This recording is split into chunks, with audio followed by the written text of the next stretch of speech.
अत्यंत सुकुमार दोनों कुमारों को और सुकुमारी जानकी जी को रथ में चढ़ाकर वन दिखलाकर 4 दिन के बाद लौट आना।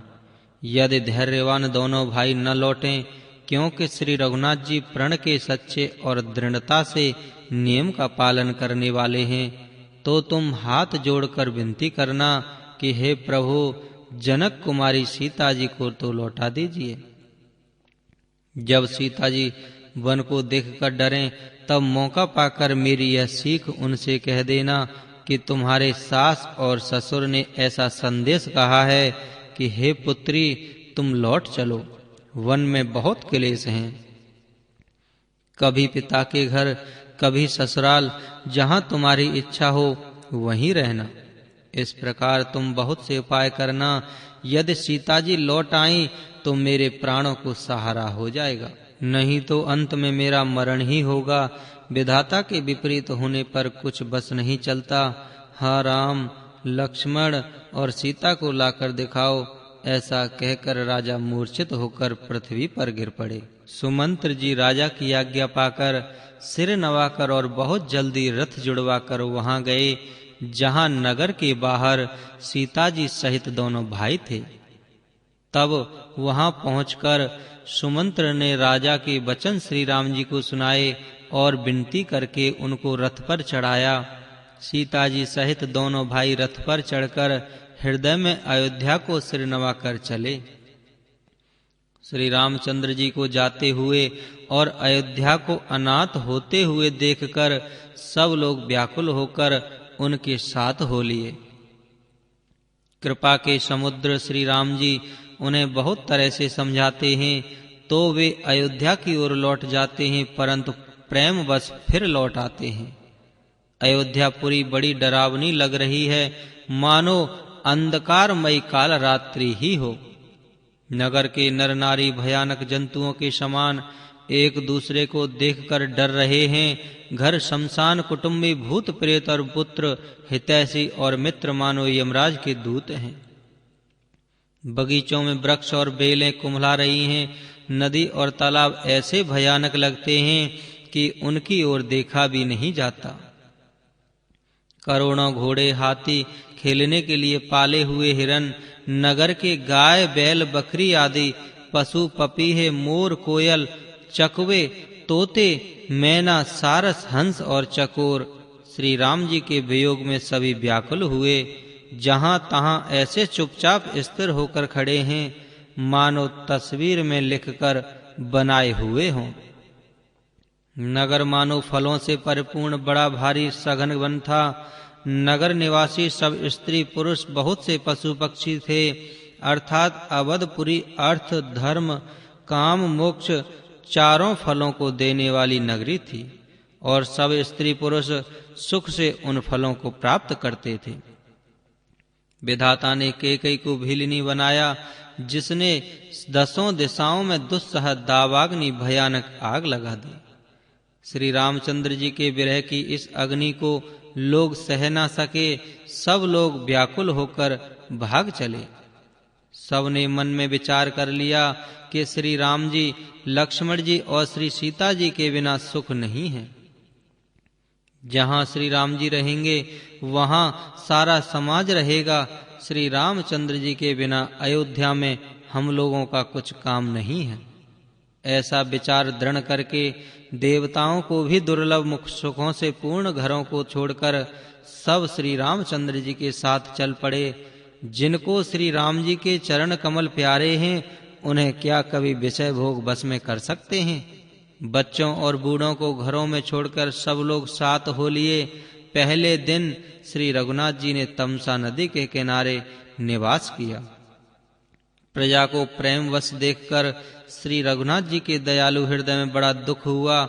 प्रभु श्री रघुनाथ जी करुणामय हैं, पराई पीड़ा को वे तुरंत पा जाते हैं, अर्थात दूसरे का दुख देखकर वे तुरंत स्वयं दुखित हो जाते हैं। प्रेम युक्त कोमल और सुंदर वचन कहकर श्री राम जी ने बहुत प्रकार से लोगों को समझाया और बहुतेरे धर्म संबंधी उपदेश दिए, परंतु प्रेमवश लोग लौटाए लौटते नहीं। शील और स्नेह छोड़ा नहीं जाता। श्री रघुनाथ जी असमंजस के अधीन हो गए, दुविधा में पड़ गए। शोक और परिश्रम थकावट के मारे लोग सो गए और कुछ देवताओं की माया से भी उनकी बुद्धि मोहित हो गई। जब दोपहर रात बीत गई तब श्री रामचंद्र जी ने प्रेम पूर्वक मंत्री सुमंत्र से कहा, हे तात, रथ के खोज मारकर अर्थात पहियों के चिन्हों से दिशा का पता न चले, इस प्रकार रथ को हाँकिए और किसी उपाय से बात नहीं बनेगी। भगवान शंकर जी के चरणों में सिर नवाकर श्री राम जी, लक्ष्मण जी और श्री सीता जी रथ पर सवार हुए। मंत्री ने तुरंत ही रथ को इधर उधर खोज छिपाकर चला दिया। सवेरा होते ही सब लोग जागे तो बड़ा शोर मचा है कि श्री रघुनाथ जी चले गए, श्री रघुनाथ जी चले गए, कहीं रथ का खोज नहीं पाते। सब हा राम पुकारते हुए चारों ओर दौड़ रहे हैं। मानो समुद्र में जहाज डूब गया हो, जिससे व्यापारियों का समुदाय बहुत ही व्याकुल हो उठा हो। वे एक दूसरे को उपदेश देते हैं कि श्री रामचंद्र जी ने हम लोगों को क्लेश होगा यह जानकर छोड़ दिया है। वे लोग अपनी निंदा करते हैं और मछलियों की सराहना करते हैं, कहते हैं श्री रामचंद्र जी के बिना हमारे जीने को धिक्कार है। विधाता ने यदि प्यारे का वियोग ही रचा तो फिर उसने मांगने पर मृत्यु क्यों नहीं दी। इस प्रकार बहुत से प्रलाप करते हुए वे संताप से भरे हुए अयोध्या जी में आए। उन लोगों के विषम वियोग की दशा का वर्णन नहीं किया जा सकता। 14 साल की अवधि की आशा से ही वे प्राणों को रख रहे हैं। सब स्त्री पुरुष श्री रामचंद्र जी के दर्शन के लिए नियम और व्रत करने लगे और ऐसे दुखी हो गए जैसे चकवा चकवी और कमल सूर्य के बिना दीन हो जाते हैं। श्री सीता जी और मंत्री सहित दोनों भाई श्रृंगवेरपुर जा पहुंचे। वहां गंगा जी को देखकर श्री राम जी रथ से उतर पड़े और बड़े हर्ष के साथ उन्होंने दंडवत प्रणाम किया। लक्ष्मण जी, सुमंत्र और सीता जी ने भी प्रणाम किया। सबके साथ श्री रामचंद्र जी ने सुख पाया। गंगा जी समस्त आनंद मंगलों की मूल हैं।